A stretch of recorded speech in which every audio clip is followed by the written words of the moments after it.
1998 அன்னைக்கு பாரத பிரதமராக இருந்த வாஜ்பாய் இந்தியாவுக்கும் ஒரு நியூக்ளியர் வெப்பன் தேவை.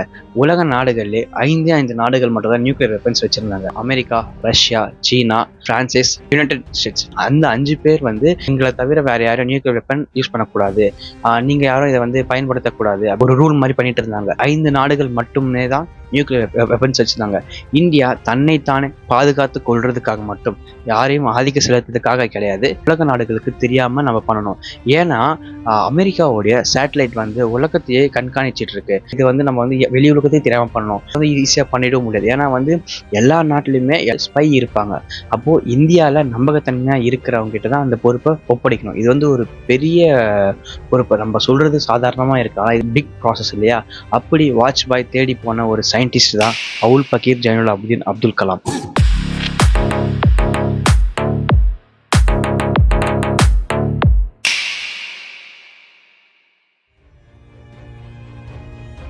இன்னைக்கு நம்ம கலாம் சாரை பற்றி தான் பார்க்க போறோம். கலாம் சார் 1931ஆம் ஆண்டு ராமேஸ்வரத்துல ஜைனுலாபுதீனுக்கும் ஆசியாமல் அப்படின்றவங்களுக்கும் 5வது குழந்தையா பிறக்கிறாரு. நம்ம எல்லாருமே ஒரு கோட் படிச்சிருப்போம், கொடிது கொடிது வறுமையினும் கொடிது அதனினும் கொடிது இளமையில் வறுமை.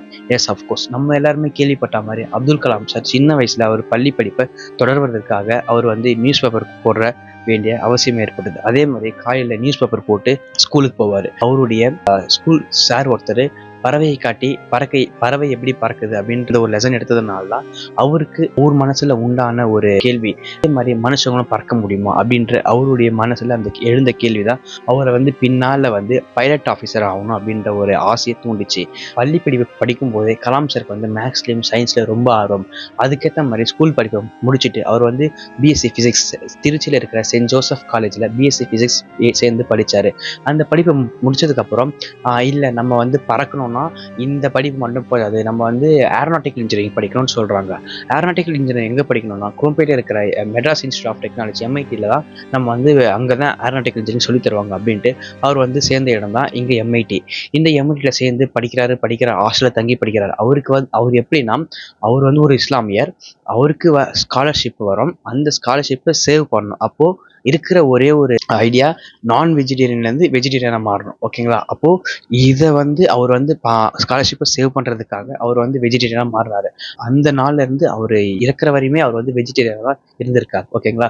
அப்படி காலேஜுமே முடிச்சிட்டார். காலேஜ் முடிச்சுட்டு ஓகே நம்ம நம்மள கனவு நோக்கி போகலாம் அப்படின்ற ஒரு முடிவு எடுத்ததுக்கு அப்புறம் செலெக்ஷன் நடக்குது. இப்போ நம்ம ஊர்ல போலீஸ்க்கு ஆர்மிக்குலாம் செலெக்ஷன் நடக்கும் இல்லையா? அதே மாதிரி பைலட் ஆஃபீஸருக்கு செலெக்ஷன் நடக்கும். எங்கன்னா டெல்லியில 1958ஆம் ஆண்டு டெல்லிக்கு செலெக்ஷனுக்காக போறாரு. எப்பவுமே 9 பேர் தான் எடுப்பாங்க. எல்லாமே ஓடுறது ஆடுறது எல்லாம் பிசிக்கு மென்டலி எல்லாமே எடுப்பாங்க. ஓகேங்களா? அப்படி 9 பேர் எடுத்து வச்சாங்க. ஸ்டாண்டர்டா 10 பேர் எடுத்து வச்சுப்பாங்க. ஏன்னா இந்த 9 பேர்ல யாராவது பிசிக்கலி யாராவது செலக்ட் ஆகலாம் அடிஷனலா போட்டுப்பாங்க. ஓகேங்களா? அன்னைக்கு கலாம் சாரோட நேரமா என்னன்னு தெரியல, 9 பேருமே அன்னைக்கு செலக்ட் ஆனாங்க. அவரு மனசு உடஞ்சி போயிட்டாரு. ஆசைப்பட்டு சின்ன வயசுல இருந்து நான் எனக்கு இந்த ட்ரீம் தான் ஆகணும், இதான் ஆகணும்னு நினைச்சு படிச்ச ஒருத்தர் செலக்ட் ஆகாம போனது ரொம்ப மனசை கஷ்டப்பட்டு 1958ஆம் ஆண்டு நவம்பர் 26ஆம் தேதி அவர் ஒரு ஆசிரமத்துக்கு போறாரு. அந்த ஆசிரமத்தில் தான் அவருடைய வாழ்க்கையில ஒரு முக்கியமான நிகழ்வா சொல்லலாம். எல்லாருடைய வாழ்க்கையிலும் ஒரு முக்கியமான திருப்பு முனை இருக்கும் இல்லையா? ஐயாவோட வாழ்க்கையில முக்கியமான திருப்பு முனைனா 1958 நவம்பர் 26. ஒரு ஆசிரமத்துக்கு போறாரு. அங்க சுவாமி சிவானந்தா அப்படின்றவர் பிரேயர் பண்ணிட்டு இருக்காரு. அந்த பிரேயர் முடிச்சிடப்போ கலாம் சாரை கூப்பிட்டு கேட்கிறாரு, நீ ஏன் இப்ப சோகமா இருக்கிற அப்படின்னு கேட்கும்போது சார் சொல்றாரு, இந்த மாதிரி நான் விருப்பப்பட்டு ஒரு படிப்பு படிச்சேன், என்னால நான் ஆசைப்பட்ட வேலைக்கு என்னால போக முடியல, அதனால சோகமா இருக்கேன் அப்படின்ட்டு. அப்போ அந்த சுவாமி என்ன பண்றாங்க, பகவத்கீதாவை ஓப்பன் பண்ணி 11th சாப்டர் படிச்சு காட்டுறாங்க. அதுல முக்கியமா சொல்லப்பட்டது கலாம் சார் அவருடைய வாழ்க்கை ஃபுல்லா அவருடைய பேச்சுக்கள் பார்த்தா சொல்லிட்டே இருப்பாரு, இடும்பைக்கு இடும்பை கூடு, இடும்பைனா துன்பம், துன்பத்திற்கு துன்பம் கூட அப்படின்ற ஒரு வேர்டு, அந்த ஒரு வார்த்தை, அந்த ஒரு சென்டென்ஸை சுவாமி சிவானந்தா கலாமையாக்கு சொல்றாங்க. கலாமையா ஒரே இடத்துல உட்காராம எழுந்து ஓகே நான் திருப்பி ட்ரை பண்றேன் அப்படின்ட்டு 1960ஆம் ஆண்டு DRDO அப்படி இன்ஸ்டியூட்ல சயின்டிஸ்டா சேர்றாரு. சயின்டிஸ்டா சேர்ந்தது மட்டும் இல்லாம ராணுவத்துல ஒரு சின்ன பிரமிக்கு ஹெலிகாப்டர்லாம் உருவாக்குறாரு. அந்த வேலையில அவர் பார்க்குறாரு. அதுக்கப்புறம் அவர் சேர்ந்த இடம் தான் இந்தியன் ஸ்பேஸ் ரிசர்ச் ஆர்கனைசேஷன், இஸ்ரோல சேர்றாரு. இஸ்ரோல சேர்ந்து ரோகிணி 1 துணைக்கோள் அதுல வெற்றி காண்றாரு. இந்த மாதிரி பல சோதனைகளுமே வெற்றி பெறாரு. வெற்றிக்கு அப்புறம் 1963 இருந்து 1983 வரையுமே இஸ்ரோல ஒர்க் பண்ணிட்டு இருக்காரு. இப்போ நான் ஸ்டார்டிங்ல சொன்னேன் பாத்தீங்களா, பொக்ரான் அணுகுண்டு சோதனை, நியூக்ளியர் வெப்பன். ஓகேங்களா, வாஜ்பாய் அவர்கள் தேர்ந்தெடுத்தவர் தான் கலாம் சார், சிதம்பரம், சந்தானம், மூவரும் தமிழர்கள் என்பது நமக்கு வந்து ஒரு பெருமையான ஒரு விஷயம். இதை வந்து அண்டர் கிரவுண்ட்ல பண்ணோம், ஏன்னா இது வந்து உலகத்துக்கு தெரியக்கூடாது, கோட் வேர்ட் வச்சு பண்ணோம் முக்கியமா. ஏன்னா வந்து இந்தியாவிலே நிறைய பேர் கிடைக்கும், இது வந்து ஒரு சீக்ரெட் ஆப்ரேஷன் மாதிரி. ஓகேங்களா, அப்போ வந்து அவங்க சூஸ் பண்ண இடம் தான் ராஜஸ்தான். ஏன் ராஜஸ்தான்னா, மேபி இந்த மிஷின் வந்து சக்சஸ் ஆகலாம், ஃபெயிலியர் ஆகலாம். ராஜஸ்தான் தான் பாகிஸ்தானுக்கு பார்டர் பக்கத்துல இருக்கு. ஓகேங்களா, ஸோ அதனால அவங்க வந்து அந்த இடத்த சூஸ் பண்ணாங்க. அதில் பொக்ரான்ற ஒரு கிராமத்துல, ராஜஸ்தான்ல பொக்ரான்ற ஒரு கிராமத்துல அவங்க சூஸ் பண்ணாங்க. சூஸ் பண்ணி டே அண்ட் நைட் ஒர்க் பண்ணாங்க. 28 மாநிலங்களையும் இருக்கிற சயின்டிஸ்ட், இருக்கிற அனலிஸ்ட் எல்லாருமே சேர்ந்து ஒர்க் பண்ணாங்க. ஆனால் கலாம் சார், சிதம்பரம், சந்தானம் இவங்க 3 பேரும் சீஃப் சயின்டிஸ்டா இருந்து இந்த ப்ராசஸை பண்ணாங்க. அதுல வந்து சக்சஸுமா நம்ம கரெக்டா எப்பன்னு கேட்டீங்கன்னா 1998 மே 11 அப்போ பொக்ரான் அணுகுண்டு சோதனை வந்து வெற்றியும் காண்பிக்கிறாங்க. அன்னைக்கு உலக நாடுகள் எல்லாமே திரும்பி பார்த்துச்சு, என்ன ஆச்சு இந்தியாவில், என்ன ஆச்சு இந்தியாவில், என்ன ஆச்சு இந்தியாவில். அப்போ வாஜ்பாய் சொன்னாரு, இனியும் இந்தியாவை யாராலையும் வீழ்த்த முடியாது அப்படின்னு சொன்னாரு. இன்னைய நாள் நம்ம வந்து உலக நாடுகள் வந்து பயந்துட்டு இருந்தோம். அன்னையில இருந்து இந்த நாடும் இந்தியாவை வந்து ஆதிக்கம் கொள்ள முடியாது அப்படின்ற ஒரு பெரிய வெற்றி காண்பிச்சாரு. அவருடைய வாழ்க்கை அப்படியே போயிட்டு இருக்கு. 2002 திரும்பவும் வாஜ்பாய் கிட்ட இருந்து ஒரு ஃபோன் கால், கலாம் சார் நீங்க வந்து குடியரசுத் தலைவர் தேர்தலில் நிற்கணும் அப்படின்ட்டு. கலாம் சார் சிறிது யோசிச்சு, ஓகே எதிர்கட்சி தலைவர்களும் என்னை வந்து ஒத்துக்குனாங்கன்னா நான் வந்து நிற்கிறேன் அப்படின்னு சொன்னார். 2002 ஜூலை 25 இந்தியாவோட 11வது குடியரசுத் தலைவராக பொறுப்புமே இருக்கிறாரு. 2007 அவர் வந்து அந்த பதவிக்காலம் முடிஞ்சு ராஷ்டிரபதி பவன்ல இருந்து போகும்போதும் 2 சூட்கேஸ் மட்டும் தான் எடுத்துட்டு போனாரு. ஒரு சூட்கேஸ்ல அவருடைய ட்ரெஸ், ஷூஸ், இன்னொரு சூட்கேஸ்ல புக்ஸ். இந்த மாதிரி எளிமையான மனிதர் வரலாறு இனி ஒருபோதும் பார்க்காது. அதுக்கப்புறமா அவர் வந்து அவருடைய கடைசி காலத்துல பெங்களூர்ல வாங்கின வீடை கூட வித்து தான் அவருடைய கடைசி காலத்தை போக்கினாரு அப்படின்றது நம்மள எவ்வளவு பேருக்கு தெரியும். ஸ்கூல் ஃபங்க்ஷன்ல கேட்கறாங்க, எவ்வளவு வெற்றி பார்த்துக்கீங்க, உங்களுடைய மனசுக்கு சந்தோஷத்தை கொடுக்கக்கூடியது எது அப்படின்னு கேட்கறாங்க.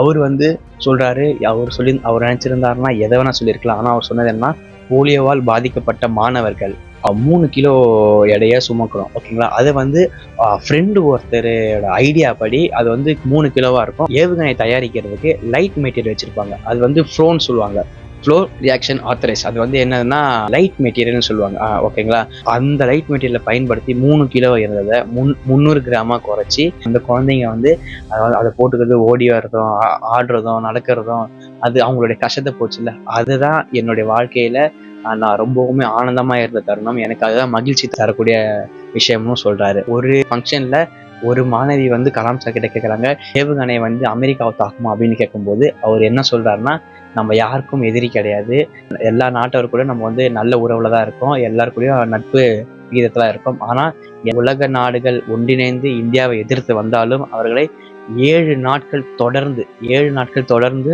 போர் செய்கிற சக்தி இந்தியாவுக்கு இருக்குது அப்படின்னு சொன்னாரு.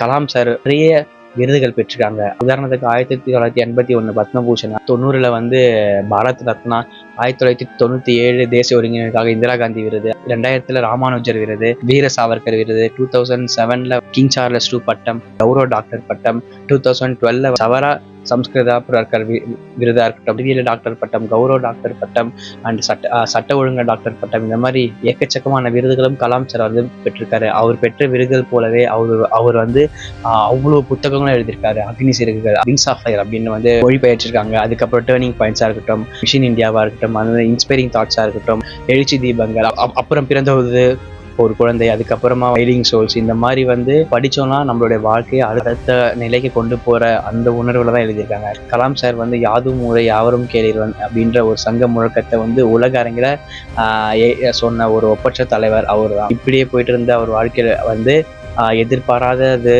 நிகழ்ந்தது. அவருக்கு மட்டும் இல்லை, இந்தியாவில் இருக்கிற யாருக்குமே எதிர்பாராம நடந்த ஒரு விஷயம் தான் அவருடைய மரணம். ஆனால் என்ன ஒரு நல்ல விஷயம்னா, யாருமே ஆசைப்படாத மரணம் அவர் ஆசைப்பட்ட வகையில தான் வந்தது. அவருடைய கடைசி மூச்சு போறப்ப கூட அவர் வந்து மேகாலயால ஷீலாங்கில் இருக்கிற ஸ்டூடெண்ட்ஸ் மத்தியில பேசிட்டு இருக்கும்போது தான் அவருடைய கடைசி உயிருமே பிரிஞ்சது. அவருடைய ஆசையுமே அதுதான், கடைசி ஆசையுமே நிறைவேறிச்சு.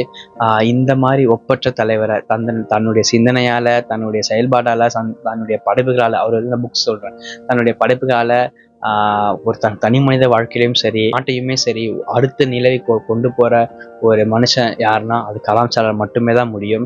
கலாம் சாரோடைய லைஃப்ல இருந்து நாம எல்லாரும் கத்துக்க வேண்டிய ஒரு முக்கியமான விஷயம் என்னன்னா, அவர் வந்து டெல்லியில செலெக்ஷனுக்காக போறாரு. அந்த செலெக்ஷன்ல அவர் தோத்துட்டு நான் உட்கார மாட்டேன், துன்பத்திற்கு நான் துன்பம் கொடுப்பேன் அப்படின்ற முடிவு எடுத்து அவர் திரும்பி எழுந்து வராரு.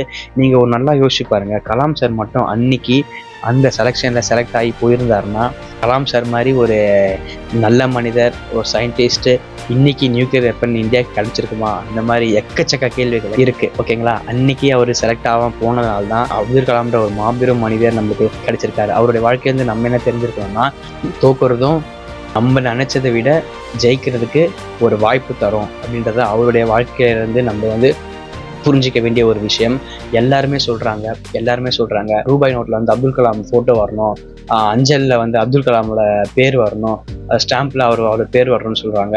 ஆனால் இதெல்லாம் விட்டா கூட அவர் வந்து ஒன்று சொல்லியிருக்காரு, கனவு காணுங்கள், கனவு என்பது உறக்கத்தில் வருவது அல்ல, உன்னை என்னை உறங்க செய்யாமல் எது செய்வதோ லட்சிய கனவு.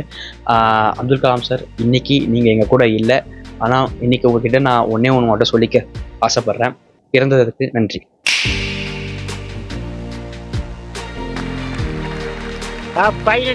Finally, friends, let me convey my greetings of 1 billion people of my country to all the honorable members of the European Union, and through you to all the citizens of European Union countries. May God bless you all.